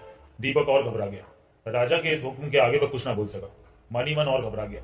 उसके सामने राजा की आज्ञा के कारण चुप रहने के अलावा और कोई दूसरा रास्ता न था। थोड़ी देर में सिपाही उसकी मां को लेकर आ गए। दीपक को देखकर वह फूट फूट कर रोने लगी। इस पर राजा ने उसे डांट दिया। हुजूर, इस लड़के से सच बात निकलवानी है। राजा का एक सलाहकार बोला। हाँ, तो इसकी मां को सजा दो। घबराकर यह सब सच सच उगल देगा। ठीक है, राजा ने कहा। इस लड़के की मां को 10 कोड़े मारो। राजा का यह हुक्म सुनते ही दीपक एकदम घबरा गया और चिल्लाकर बोला, हुजूर, मेरी मां को कुछ सजा मत दो। मैं सच सच सब कुछ बतला दूंगा। तो बता, सच क्या है? दीपक कांपते सर में बोला, मैं शाही लुटेरे से मिलने गया था। दीपक का यह उत्तर सुनकर सब चौंक गए। आश्चर्य से उसकी ओर देखने लगे। मां तो मानो एकदम आसमान से गिरी। दीपक ने अपने मुंह से सब कुछ सच सच बतला दिया। उसकी बातें सुनकर सब हैरान रह गए। जिस शाही लुटेरे को राजा के सिपाही ना देख सके, उससे ही वह मिलता रहा। कुछ देर पहले ही मिलकर आया। सब दीपक की बातें सुनकर खामोश रह गए। अंत में राजा ने ही मौन तोड़ा। शाही लुटेरे से तुम्हारा परिचय है? हाँ अन्नदाता। तो उसे पकड़वाने में हमारी मदद करो, राजा ने कहा। दीपक चुप रह गया। राजा ने कहा, तुम उसको अपने जाल में ले आओ, हमारे सिपाही उसको पकड़ लेंगे। तुम्हें हमारी सहायता करनी पड़ेगी। दीपक अपने होठ काटने लगा। बोला, लेकिन अन्नदाता, एक बात है। बोलो। शाही लुटेरे को सब बातों का पता चल जाता है। आज की इस बात का भी पता चल जाएगा। इस कारण वह मुझसे मिलने या मेरी बात मानने से इनकार कर देगा। वह बहुत चालाक और होशियार है। दीपक की बात सुनकर राजा के माथे पर बल पड़ गए। फिर राजा ने धीरे से कहा, ठीक है, तुम्हारी बात सच हो सकती है, पर कोशिश करके तो देखो। दीपक बात मान गया। राजा ने उसे और उसकी मां को छोड़ दिया। मां ने दीपक का हाथ पकड़ लिया और जल्दी जल्दी घर आ गई। घर आते हुए दीपक को अपनी छाती से लगाकर फूट फूट कर रोने लगी। दीपक घबरा गया। मां, अब क्यों रो रही हो? बेटा, तूने मुझसे नहीं बतलाया। शाही लुटेरे से तू मुलाकात करता रहा। शाही लुटेरे ने तुझको शर्फियां दी। तूने सब कुछ छिपाए रखा। मां, गलती हो गई थी। दीपक घबरा गया। घबरा कर बोला, कसम खा, अब तू शाही लुटेरे से कभी मुलाकात ना करेगा। मां ने कहा, तुझको मेरी कसम है। अच्छा मां, दीपक बोला। मां का मन संतुष्ट हो गया। दीपक ने मां की बात मान ली। उसने निश्चय कर लिया, अब वह शाही लुटेरे से कभी ना मिलेगा, उसका नाम भी ना लेगा। राजा के कहने से वह 2-3 बार चंदन वन में गया, पर शाही लुटेरे की छाया तक न दिखलाई पड़ी। दीपक समझ गया कि उसे सब पता लग गया। इस कारण अब शाही लुटेरा उसके पास नहीं आ सकता। दीपक ने उसका ख्याल एकदम छोड़ दिया। वह अपने द्वारा मां पर किसी भी प्रकार का संकट नहीं आने देना चाहता था। राजा की पूरी फौज चंदन वन में घूम रही थी। चंदन वन का कोना कोना छान मारा गया था, पर शाही लुटेरे को कुछ पता न लग रहा था। इस कारण सबको इस बात का विश्वास हो गया था कि अवश्य शाही लुटेरा डर के मारे राज्य छोड़कर चला गया। वह भाग गया। कई दिन तक के घेरे और छानबीन के बाद भी उसका पता न लगना सचमुच इस बात की ओर पुष्टि कर गया था। कुछ पता न लगा तो राजा के केवल थोड़े से सिपाही चंदन वन में रह गए, बाकी लौट आए। यह विश्वास बढ़ गया था कि शाही लुटेरा राज्य छोड़कर भाग गया है। दोपहर का समय था। राजा विश्राम कर रहे थे। तभी प्रहरी ने राजा का अभिवादन किया। अन्नदाता, एक फरियादी आया है। राजा तुरंत तैयार हो गए। बोले, पेश करो। फरियादी को राजा के सामने पेश किया गया। वह अधेड़ उम्र का था। उसके सिर पर लगी पगड़ी से साफ मालूम पड़ रहा था कि वह कोई व्यापारी है। व्यापारी एक खास प्रकार की पगड़ी बांधा करते थे। राजा के सामने आते ही वह दोनों हाथ जोड़कर गिड़गिड़ाया, अन्नदाता की जय हो। मैं लुट गया, बर्बाद हो गया माई बाप। क्या बात हो गई सौदागर? राजा ने पूछा। अन्नदाता, मेरा सारा माल लूट लिया गया। व्यापारी बेतरा घबराकर बोला, किसने लूटा तुमको? कहाँ लूटे? सरकार, चंदन मन में शाही लुटेरे ने मेरा सब कुछ लूट लिया। व्यापारी की आंखों से आंसू गिरने लगे। चंदन मन में शाही लुटेरे ने? राजा को उसकी बात पर बड़ा आश्चर्य लगा। राजा का चेहरा कुछ पल के बाद गुस्से से तमतमा गया। चीख कर राजा ने कहा, हमारे तमाम सिपाही चंदन वन में क्या कर रहे हैं? बराबर खबर देते हैं शाही लुटेरे को वहां नहीं देखा जा रहा। राज्य छोड़कर भाग गया। अब कैसे वहां आ गया और इस व्यापारी को लूट लिया? बुलाओ सेनापति को। तुरंत सेनापति को बुलाया गया। राजा सेनापति पर बरस पड़ा। आपके सिपाही वहां क्या कर रहे हैं? शाही लुटेरा बराबर चंदन वन में है। उसने इस व्यापारी को लूट लिया। सरकार, मैं स्वयं देखता हूं, सेनापति बोला। शाही लुटेरे को जल्दी से जल्दी जिंदा या मुर्दा हमारे सामने पेश करो, राजा ने कहा। इस व्यापारी का नुकसान सरकारी खजाने से पूरा किया जाए। व्यापारी राजा की जय जयकार करता चला गया। सेनापति बहुत परेशान हो गया। सिपाही बराबर चंदन वन में गश्त लगा रहे थे और शाही लुटेरे को कुछ पता न लग रहा था। इसके बावजूद उस व्यापारी को चंदन वन में ही लूट लिया गया था। यही बड़ी हैरानी की बात थी। सेनापति की समझ में न आ रहा था कि सिपाहियों की गश्त के बावजूद व्यापारी को शाही लुटेरे ने कहां लूट लिया। इसका मतलब है कि शाही लुटेरा चंदन वन में ही कहीं छिपा है। सिपाही पता नहीं लगा पा रहे। सेनापति तुरंत चुने हुए सिपाहियों के साथ घोड़े पर सवार होकर चंदन वन को रवाना हो गया। चंदन वन आकर उसने सब सिपाहियों को डांटा। सिपाही हैरान रह गए। उनको इस बात का कुछ पता न था कि कब वह व्यापारी लूट लिया गया। इसका मतलब है शाही लुटेरा यहीं पर है। चंदन वन का कोना कोना छान मारो और उसे खोजो। लापरवाही जरा भी ना हो। मैं खुद यहाँ रुककर तुम सबका काम देखूंगा। सेनापति के आ जाने से और उसके हुक्म के कारण हर सिपाही मुस्तैद हो गया। सब में फुर्ती आ गई और चारों तरफ वे सब फैल गए। चंदन वन का कोना कोना तलाश किया जाने लगा। राजा की सारी फौज इस काम पर फिर लगा दी गई। सेनापति को अपने सिपाहियों की बात पर विश्वास न हो रहा था। वह गया कहां? सेनापति ने फिर से छानबीन करने का हुक्म दिया। चंदन वन फिर खोजा जाने लगा, पर शाही लुटेरे को कुछ पता न लगा। एक स्थान पर खाना बनाने और खाने के निशान पाए गए। सेनापति को खबर दी गई। जगह देखकर सेनापति ने कहा, जरूर शाही लुटेरा और उसके साथी यहाँ खाना खाकर गए हैं। अब जल्दी से उसकी खोज करो। सिपाहियों को भी इस बात का विश्वास हो गया कि यह सब खाना शाही लुटेरे और उसके साथियों का है। इस कारण अवश्य वह आसपास कहीं पर है। उनमें नया जोश आ गया। वे जोर शोर से उसकी खोज में टुकड़ियां बनाकर निकल पड़े, पर शाही लुटेरे का कुछ भी पता न चला। हारे थके सिपाही वापस आ गए। सेनापति भी आश्चर्य में पड़ गए, आखिर कहां चला गया वह। अचानक एक तीर सनसनाता हुआ आया। सेनापति बाल बाल बच गए। वह तीर एक पेड़ में धंस गया। तीर के छोर पर एक कागज लिपटा हुआ था। कुछ सिपाही उस ओर दौड़ गए जिस तरफ से तीर आया था, पर तीर फेंकने वाले का कुछ भी पता न लगा। सब तरफ देख डाला गया। सेनापति ने तीर में लगा कागज निकालकर देखा। उस पर लिखा था, मुझे पकड़ने की उम्मीद छोड़ दो, मैं चंदन मन नहीं हूं, तुम मेरा कुछ नहीं बिगाड़ सकते, शाही लुटेरा। यह कागज पढ़कर सेनापति का चेहरा तमतमा गया। गुस्से से मुट्ठियां कस गई। शाही लुटेरे ने उनको धमकी दे दी, उसका इतना दुस्साहस हो गया है। राजा के हाथ पर सिपाही ने कागज का टुकड़ा लाकर रख दिया और अत्यंत विनम्रता के साथ सिर झुकाकर बोला, अन्नदाता, एक तीर में लिपटा यह कागज अभी अभी राजमहल में आकर गिरा है। और उसने राजा को वह तीर दिखलाया जिसमें कागज लपेटकर फेंका गया था। उस कागज को पढ़ते ही राजा की आंखें अंगारा हो गई, माथे पर सिकुड़ने पड़ गई। राजा आग बबूला होकर चीख पड़ा, फौरन बड़े सरदार को बुलाओ। राजा का हुक्म सुनते ही बड़ा सरदार नंगे पैरों दौड़ा आया। दंडवत कर बोला, आज्ञा अन्नदाता। खाकर अन्नदाता। राजा चिल्ला पड़ा, अब शाही लुटेरा राजघराने पर भी हमला करेगा? तुम सब नजारा देखते रह जाओगे। सारी फौज, सब सिपाही मिट्टी के पुतले हैं। ऐसा कैसे हो सकता है प्रभु? हो सकता है नहीं, हो रहा है। अब तो शाही लुटेरे ने छोटी राजकुमारी को 3 दिन के भीतर उठा ले जाने की धमकी दी है। ये रही उसकी धमकी। अब वह इस काम को भी कर जाएगा। हमारी प्रजा पर इसका क्या असर पड़ेगा? जब राजा खुद अपना परिवार नहीं बचा सकता है तो फिर प्रजा की रक्षा का क्या हाल होगा? मैं तो राजकाज करने के काबिल ही नहीं रह गए। एक मामूली से लुटेरे ने पूरे राज्य को हिला रखा है। राजा एक सांस में अपनी सारी बात कह गया। बड़ा सरदार शाही लुटेरे की इस धमकी को पढ़कर पत्थर की मूर्त के समान खड़ा रह गया। उसके तो जैसे होश उड़ गए थे। सेनापति को फौरन खबर करो। जो आज्ञा महाराज, बड़ा सरदार बोला। सेनापति को तुरंत खबर दी गई। चंदन वन से सेनापति भागा आया। शाही लुटेरे का पत्र पढ़कर वह बेहद घबरा गया। राजा से कुछ कहते ना बना। अगर शाही लुटेरा इस काम को कर गया तो फिर मैं प्रजा को कैसे मुंह दिखलाऊंगा? राजा ने कहा, हम ऐसा नहीं होने देंगे अन्नदाता। सेनापति ने कहा, ऐसा बाद में होगा, हमारे प्राण पहले जाएंगे। राजा ने बड़ी बेचैनी से कहा, तसल्ली मत दो, कुछ करके दिखलाओ। अब मैं करामात देखना चाहता हूं। ऐसा ही होगा राजन। सेनापति अभिवादन कर चला गया। वह भी बेहद घबरा गया था। यह तो एक तरह से सीधा हमला था। सेनापति ने निश्चय कर लिया, वह अपने प्राण नौछावर कर देगा, पर ऐसा नहीं होने देगा। छोटी राजकुमारी का अपहरण शाही लुटेरे के द्वारा उसके जीते जी नहीं हो सकता। वह चंदन वन वापस आकर पूरी ताकत से लग गया। सेनापति ने एक तरफ से चंदन वन देखना शुरू कर दिया। अचानक कुछ दूरी पर थोड़े से घुड़सवार दिखाई पड़े। उनमें से एक काले घोड़े पर सवार था। सेनापति काला घोड़ा देखते ही चीख पड़ा, घेर लो, पहरा शाही लुटेरा। देखते देखते सिपाहियों की टोली ने उस दल को घेर लिया। काले घोड़े पर सवार आदमी घबरा गया। क्या बात है? उसने पूछा। बनने की कोशिश मत करो, एक सिपाही गरज कर बोला। तुम भागने की कोशिश कर रहे थे। मैं भाग कहां रहा था? मैं तो अपनी राह पर चला जा रहा था। तुम लोगों ने रास्ता रोक दिया, काले घोड़े का सवार बोला। तब तक सेनापति आ गया। शाही लुटेरे को जिंदा घेरे में देखकर खुश हो गया और बोला, इसे गिरफ्तार कर लो। काले घोड़े का सवार घबरा गया, बोला, मुझे क्यों गिरफ्तार किया जा रहा है? बनोवत शाही लुटेरे, तुम हमारी पकड़ में आ गए। शाही लुटेरे? वह बेतरा चौंक कर बोला, आपका मतलब क्या है?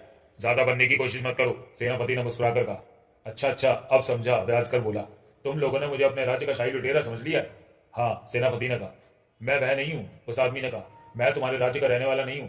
मैं सोनगढ़ राज्य का दूत हूं और तुम्हारे राजा के नाम एक संदेश लेकर जा रहा हूं। अगर तुम मुझे कैदी रूप में राजा के सामने पेश करना चाहते हो तो कोई बात नहीं, सोनगढ़ नरेश का पत्र उनको देना ही है। सेनापति असमंजस में पड़ गया। वह काले घोड़े के सवार को आश्चर्य से देखने लगा। तुम शाही लुटेरे नहीं हो? नहीं, मैं सोनगढ़ नरेश का दूत हूं। पर यह काला घोड़ा? क्या इस दुनिया में एक शाही लुटेरे के पास ही काला घोड़ा है? उसने व्यंग से कहा। शायद इसलिए आप शक में पड़ गए। ये लीजिए। और उस काले घोड़े के सवार ने सेनापति के हाथ पर सोनगढ़ नरेश के दूत होने का प्रमाण पत्र रख दिया। सेनापति चुप रह गया। उसका भ्रम टूट गया। उसने धीरे से कहा, अच्छा जाइए। काले घोड़े का सवार आगे बढ़ गया। सेनापति फिर जोर जोर से शाही लुटेरे की तलाश में लग गया। फिर भी उसका कुछ पता न लगा। सेनापति राजमहल वापस आ गया। उसके आने से पहले ही सोनगढ़ का दूत आ चुका था। राजा की सेवा में उसने अपने नरेश का पत्र पेश कर दिया था। राजमहल के अतिथि भवन में ही उसको ठहराया गया था। राजा उसके पत्र का उत्तर अगले दिन देने वाले थे। उत्तर लेकर वह जाने के लिए तैयार हो जाएगा। धमकी भरा पत्र मिलने के बाद से ही राजमहल में पूरी सुरक्षा की तैयारियां कर ली गई। छोटी राजकुमारी की देखभाल के लिए विशेष रूप से सिपाही तैनात कर दिए गए। राजमहल में प्रवेश करने वाले प्रत्येक व्यक्ति को अच्छी तरह से परखा जाने लगा। सब तरफ कड़ा प्रबंध कर दिया गया। राजा की चिंता कम हो गई थी। छोटी राजकुमारी राजा को सबसे प्रिय थी। उसको ही उड़ा ले जाने की धमकी ने सारे राज परिवार को चिंतित कर रखा था। महारानी बहुत परेशान थी। इसी कारण वह छोटी राजकुमारी के पास बराबर बनी रहा करती थी। शाही लुटेरे की धमकी के 2 दिन निकल गए। तीसरा और आखिरी दिन शेष रह गया। चंदन वन में उसकी तलाश के साथ साथ राजमहल में भी पूरा प्रबंध था। आखिरी दिन के दोपहर में जबकि राजा सोनगढ़ के दूत को विदा कर भीतरी राजमहल में आए तो उनके पैर में आकर तीर लगा। राजा दर्द से करा उठे। तमाम सिपाही उनकी ओर दौड़े। बड़ी महारानी को खबर लगी कि राजा को तीर मार दिया गया तो वह हड़बड़ाकर भागी। होशियार होशियार, शाही लुटेरे ने तीर मारा है, वह महल में आ गया है। दरबान शोर करने लगा। तब तक एक नकाबपोश बिजली की तेजी से दिखलाई पड़ा और तेजी से गायब हो गया। शाही लुटेरा, शाही लुटेरा, सब चीख उठे।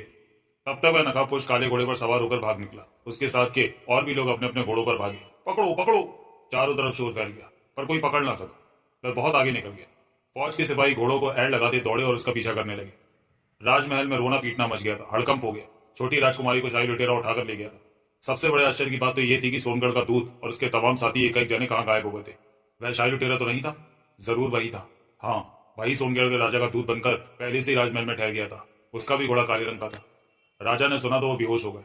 होश आने पर पागलों के समान बकने लगे। राजमहल के सभी कर्मचारी सिर झुकाए खड़े रह गए।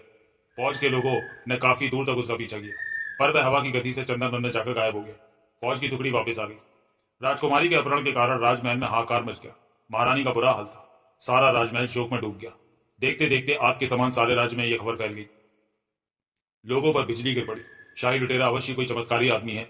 जब राजा का परिवार अपनी रक्षा नहीं कर सकता है तो प्रजा शाही लुटेरे से अपने को कैसे बचा सकती है? सब अपने आप को खतरे में महसूस करने लगे।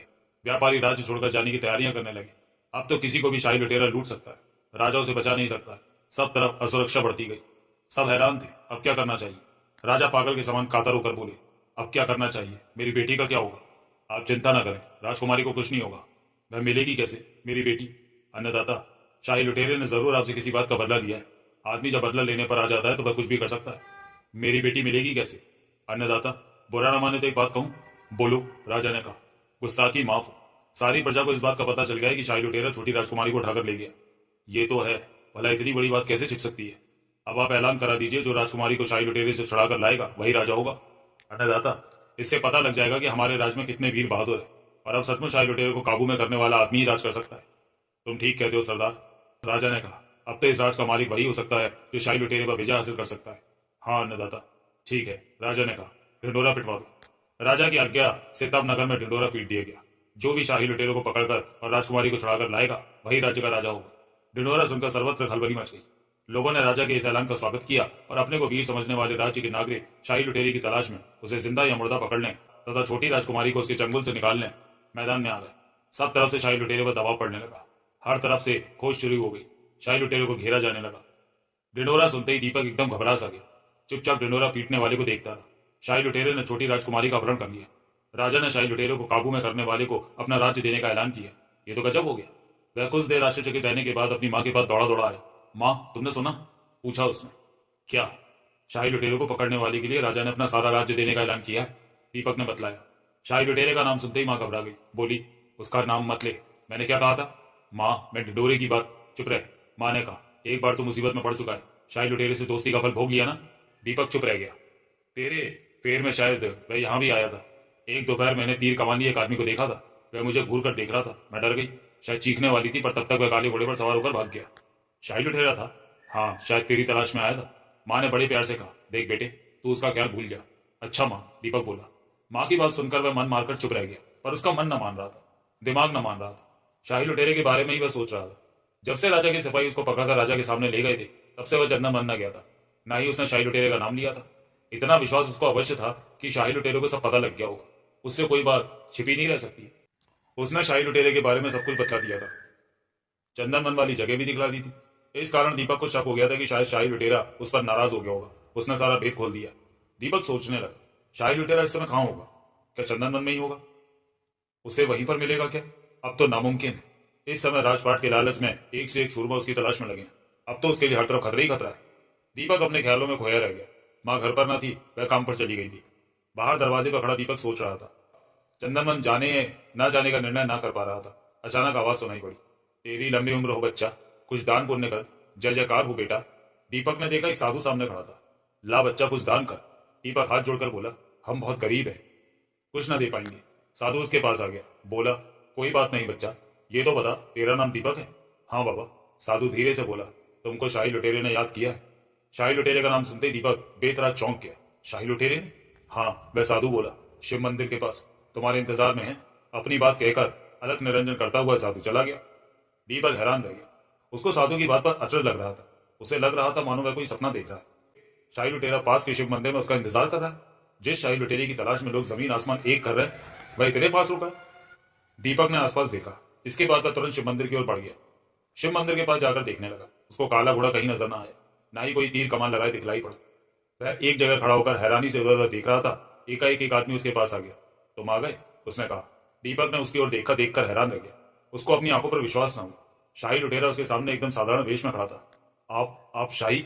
आहिस्ता शाही लुटेरे ने अपने होठों पर उंगली रख उसे आगे बोलने से मना कर दिया। हाँ मैं हूं, वह बोला। पर इस तरह से? दीपक आश्चर्य में था। हाँ, इस समय सैकड़ों लोग मेरी तलाश में निकले। तुमने राजा का ढिढोरा सुना है ना? वह मुस्कुराया। हाँ, दीपक बोला। राजा अपना राज दे रहा है, इसी वजह से खतरा बढ़ गया। शाही लुटेरा बोला।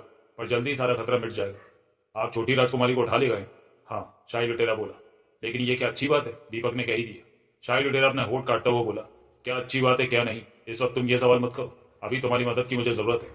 दीपक उसका मुंह ताकने लगा। शाही लुटेरा उसके पास आकर बोला। छोटी राजकुमारी के कारण मुझे बड़ी परेशानी हो रही है, तुम उसे ले जाओ। मैं क्या करूंगा? दीपक घबरा गया। देखो, मुझे राजा को अपनी ताकत दिखलानी थी। छोटी राजकुमारी को नुकसान पहुंचाना मेरा मतलब नहीं था। मैंने अपना काम करके दिखला दिया। छोटी राजकुमारी को ले जाकर तुम राजा को दे आओ। दीपक उसका मुंह ताक रहा था। बस यही काम है? लेकिन लेकिन मैं क्या कहूंगा? छोटी राजकुमारी कहाँ मिली, राजा को क्या बतलाऊंगा? बतला देना, रास्ते में मिल गई थी। और सजा देकर पूछा गया तो? दीपक घबरा गया। नहीं, इस समय राजा सजा देकर नहीं पूछेगा। वह तो छोटी राजकुमारी को वापस पाकर खुश हो जाएगा। इस बार तुमको इनाम भी मिलेगा, शाही लुटेरे ने कहा। दीपक ने शाही लुटेरे की बात मान ली। वह छोटी राजकुमारी को राजा के पास पहुंचा देने के लिए तैयार हो गया। माँ दीपक के साथ एक छोटी सी पर सुंदर और कीमती कपड़े पहने लड़की देखकर घबरा गई। पूछा, अरे दुष्ट, किसकी लड़की ले आया? दीपक हंसने लगा। इसे पहचानो माँ? तेरा दिमाग खराब हो गया? किसी लड़की को क्यों लाया? माँ, ये लड़की नहीं है, दीपक बोला। तब कौन है? ये छोटी राजकुमारी है। शाही लुटेरा इसको ही उठाकर ले गया था। दीपक ने बड़े साधारण ढंग से बतलाया। मर गए। माँ चिल्ला पड़ी। तुझे कहाँ मिली? ये कौन सी मुसीबत तूने मोल ले ली? तू तो सर्वनाश कर देगा। हे राम! माँ एकदम घबरा गई। दीपक जरा भी ना घबराया। बोला, माँ तुम इतना परेशान क्यों होती हो? मैं छोटी राजकुमारी को राजा के पास पहुंचाने ले जा रहा हूँ। राजा खुश होगा। माँ भयभीत हो गई थी। वह थर थर कांप रही थी। चीख कर बोली, कल मुँहे, लेकिन राजकुमारी मिली कहाँ?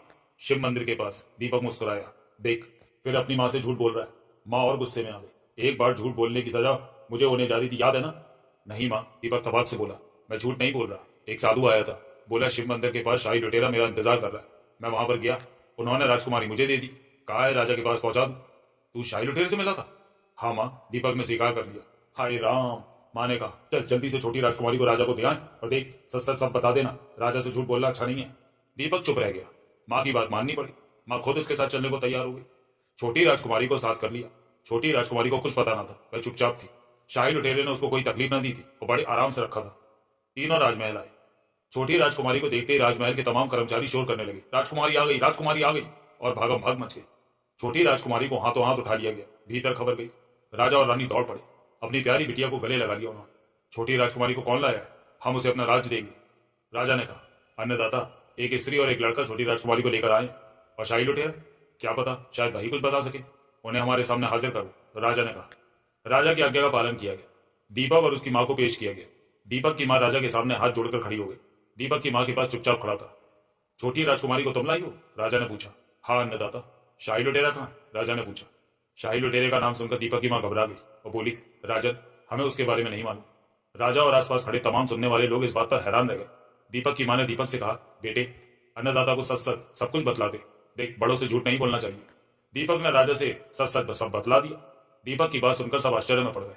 राजा ने पूछा, क्या तुम सच बोल रहे हो? हाँ अन्नदाता, दीपक बोला।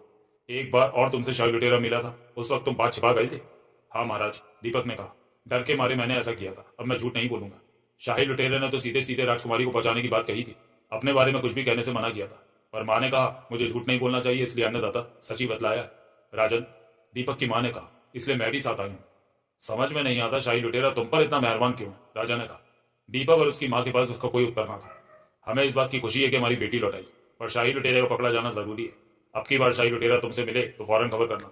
अच्छा अन्नदाता, हम तुमसे खुश हैं, बताओ क्या चाहते? राजा ने कहा। बस आपकी कृपा अन्नदाता, दीपक की माँ ने हाथ जोड़कर कहा। तुम्हें कुछ लेना होगा? अन्नदाता, जब आवश्यकता होगी मांग लेंगे। ठीक है, तुम्हारी मांग पूरी करने का हमारा एक वायदा रहा, राजा ने कहा। अन्नदाता की जय हो। दीपक और उसकी माँ राजमहल से बाहर आ गए। माँ की जान में जान आ गई, वरना उसको डर लग रहा था, पर छोटी राजकुमारी की वापसी की खुशी के कारण राजा ने विशेष ध्यान न दिया। देखते देखते सब और यह खबर फैल गई कि छोटी राजकुमारी वापस आ गई। राजा की बेटी वापस आ जाने से उन तमाम लोगों के हौसले टूट गए जो शाही लुटेरे की खोज में निकले थे। राजा की बेटी आ गई, अब शाही लुटेरे को पकड़कर क्या होगा? जो राजा की बेटी लाया शायद उसी को राजगद्दी मिले। इस कारण चंदन से बहुत लोग वापस आ गए, केवल सेनापति लगा रहा। सेनापति को भी खबर मिल गई कि राजा की बेटी वापस आ गई है। उसने संतोष की सांस ली। पर अब भी शाही लुटेरा पकड़ा ना गया था। उसका ना पकड़े जाना शक का विषय था। शाही लुटेरे को जिंदा या मुर्दा पकड़ने के लिए सेनापति बेकरार था। उसने प्रतिज्ञा कर ली थी, जब तक शाही लुटेरे का आतंक समाप्त नहीं हो जाता तब तक वह राजा के सामने नहीं जाएगा, राजा को अपना मुंह नहीं दिखलाएगा। आश्चर्य की बात थी कि वही लड़का छोटी राजकुमारी को दे गया था जो एक बार शाही लुटेरे से मिलने की जगह दिखला गया था। उसी लड़के को शाही लुटेरा छोटी राजकुमारी दे गया था। सेनापति की समझ में न आ रहा था कि शाही लुटेरा उस लड़के पर इतना मेहरबान क्यों। अपनी फौज के साथ वह हर तरफ शाही लुटेरे की खोज कर रहा था। दीपक अपने सामने सेनापति को देखकर चौंक गया, तुरंत उठकर खड़ा हो गया। सेनापति ने मुस्कुराकर उसकी ओर देखा और पूछा, बेटे तुम्हारी माँ घर पर है क्या? तब तक किसी के आने के 8 पांव माँ स्वयं सामने आ गई। सेनापति को देखते ही पहचान लिया, पर वह घबरा गई। एकाएक सेनापति उसके घर कैसे आ गए? सेनापति ने दीपक की माँ की ओर देखा, कहा, मैं आपसे मिलने आया हूं। यह हमारा सौभाग्य। दीपक की माँ बोली, कहिए, महाराज ने कोई आज्ञा दी है क्या?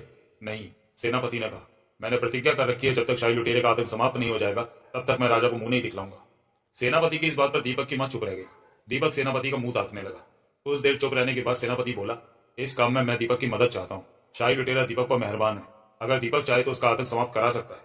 माँ अपने होठ काटने लगी, फिर बोली, पर दीपक को तो खुद उसका पता ठिकाना नहीं मालूम है। शाही लुटेरा ही अचानक आकर उससे मिल लेता है। हाँ, इसलिए मेरा ख्याल है कि वह दीपक से मिलने आएगा। अब की बार आए तो दीपक मेरा काम बना सकता है।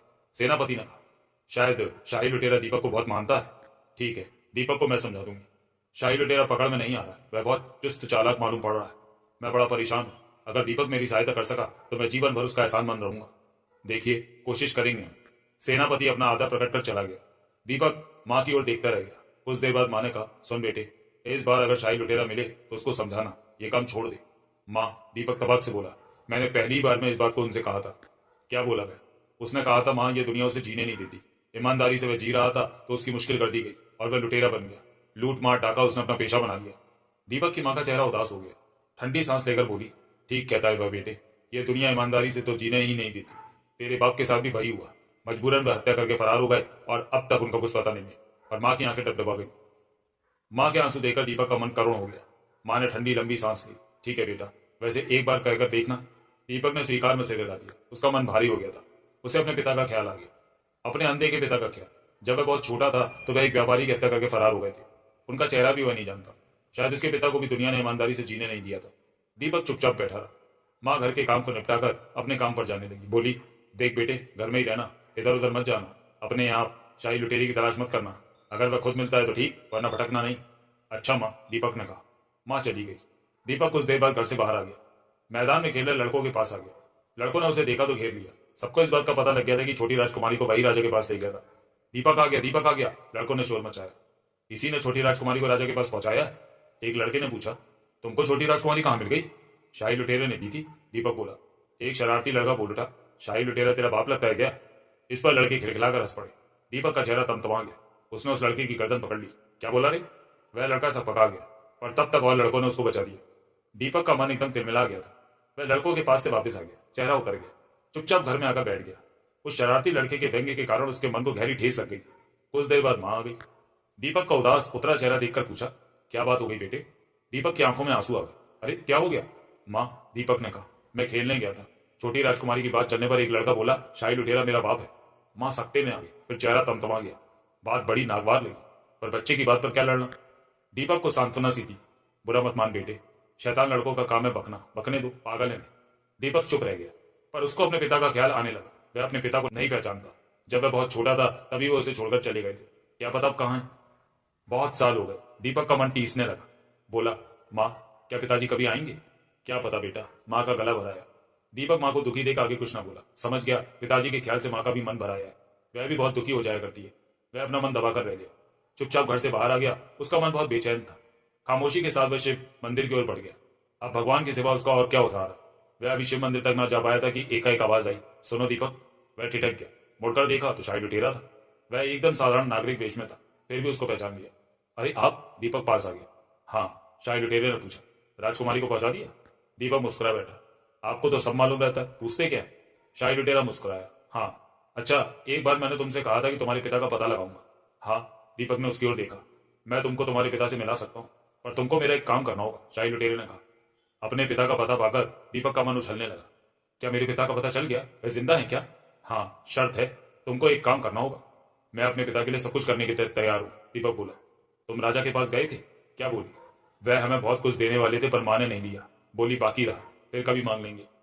तब एक काम करो, राजा से कहना शाही लुटेरे को माफ कर दे, वह आगे से अच्छा आदमी बन जाएगा।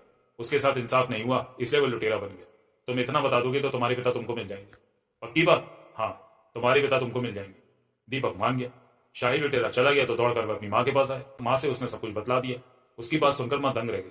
वह कुछ सोच में डूब गई। एक बार ही वह शाही लुटेरे की एक झलक मात्र देख सकी, तभी से वह सोच में डूब गई थी। अब दीपक की बात से उसके मन की शंका और बढ़ गई। उसने दीपक की बात मान ली। दीपक को साथ लेकर वह राजा से मिलने के लिए चल पड़ी। राजा को तुरंत खबर दी गई। राजा ने दीपक और उसकी मां को सामने बुलाया। राजा दोनों को देखकर खुश हो गए। अन्नदाता की जय हो। कैसे आना हुआ? राजा ने पूछा। अन्नदाता, हम शाही लुटेरों को जिंदा आपके सामने लाना चाहते हैं, दीपक की मां ने कहा। उसे ले आओ, राजा ने कहा। पर हमारी एक शर्त है अन्नदाता, दीपक की मां ने कहा। बोलो अन्नदाता, आपने हमें वचन दिया था हमारी कोई एक बात पूरी की जाएगी। हाँ कहा था। तब अन्नदाता, दीपक की मां हाथ जोड़कर बोली, शाही लुटेरे को हम आपके सामने ले आएंगे पर उसे माफ कर दिया जाए। वह अच्छा आदमी बनना चाहता है, उसके साथ अन्याय हुआ था इस कारण वह लुटेरा बन गया। महाराज, अब वह अच्छी जिंदगी जीना चाहता है, मैं उसके लिए आपसे माफी मांगती हूँ। इसके अलावा मुझको कुछ और नहीं चाहिए। राजा कुछ देर खामोश रहा, फिर बोला, अच्छा तुम्हारी बात मान ली। दीपक और उसकी मां खुश होकर वापस आ गए। राजा ने उसकी बात मान ली थी। शाही लुटेरे को राजा माफ करने के लिए तैयार था। दीपक ने घर आने के बाद शिव मंदिर के आसपास घूमना शुरू कर दिया। शाही लुटेरे से वह मिलना चाहता था, उसको खबर करना चाहता था, उसका काम कर दिया गया। अब उसके पिता का पता करते हुए उनसे मिला दे, अपना वायदा पूरा कर। अंततः शाही लुटेरा उसको मिल गया। वह देहाती के वेश में था। दीपक ने सब कुछ उसको बतला दिया। शाही लुटेरा खुश हो गया। तुमने मेरा काम कर दिया, शाबाश। हाँ, अब आप बताओ मेरे पिता कहाँ? दीपक ने कहा। चलो मेरे साथ। शाही लुटेरा दीपक का हाथ पकड़कर उसके घर में आ गया। दीपक चुपचाप चला आया। घर में कदम रखते ही शाही लुटेरे ने पुकारा, माधवी। दीपक की मां अपना नाम सुनते ही दौड़कर आ गई। माधवी में आ गया। दीपक की मां शाही लुटेरे के पैरों से लिपट गई और फूट फूट कर रोने लगी। दीपक ठगा सा खड़ा रह गया। फिर शाही लुटेरे ने दीपक को कलेजे से लगा लिया। बोला, मेरे बेटे, मैं ही तुम्हारा भागा बाप हूं। दीपक की आंखों में खुशी के आंसू आ गए। उसने अपने पिता को पा लिया। शाही लुटेरे ही उसका पिता था। घर में खुशी की लहर दौड़ गई। थोड़ी देर बाद तीनों राजा के सामने गए। माधवी ने अपने पति को राजा के सामने पेश किया और बोली, अन्नदाता, यही शाही लुटेरे हैं, इनको माफ किया जाए। इनके साथ इंसाफ नहीं किया गया था। झूठा मुकदमा चलाकर इनको सजा करा दी गई। गुस्से में आकर ये ऐसा करने वालों का कत्ल करके भाग गए और डाकू बन गए। अन्नदाता, इनका अपराध यही है। अच्छा, हमने माफ किया, राजा ने कहा। आगे से हम इसका ख्याल रखेंगे कि किसी के साथ ऐसा अन्याय न हो कि डाकू बनने पड़े किसी को। अन्नदाता की जय, शाही लुटेरा बोले। पर हम एक शर्त पर माफ कर सकते हैं, राजा ने कहा। शाही लुटेरे को हमारा सेनापति बनना पड़ेगा। अन्नदाता, आपकी आज्ञा सिर माथे, शाही लुटेरे ने कहा। सब राजा की जय जयकार वगैरह वापिस आ गए। दीपक के दुख दूर हो गए, खुशियां वापिस आ गई। दीपक के पिता उसको मिल गए। राज्य से शाही लुटेरे का आतंक समाप्त हो गया। तो चलिए दोस्तों, मिलते हैं अगले वीडियो में। तब तक के लिए धन्यवाद।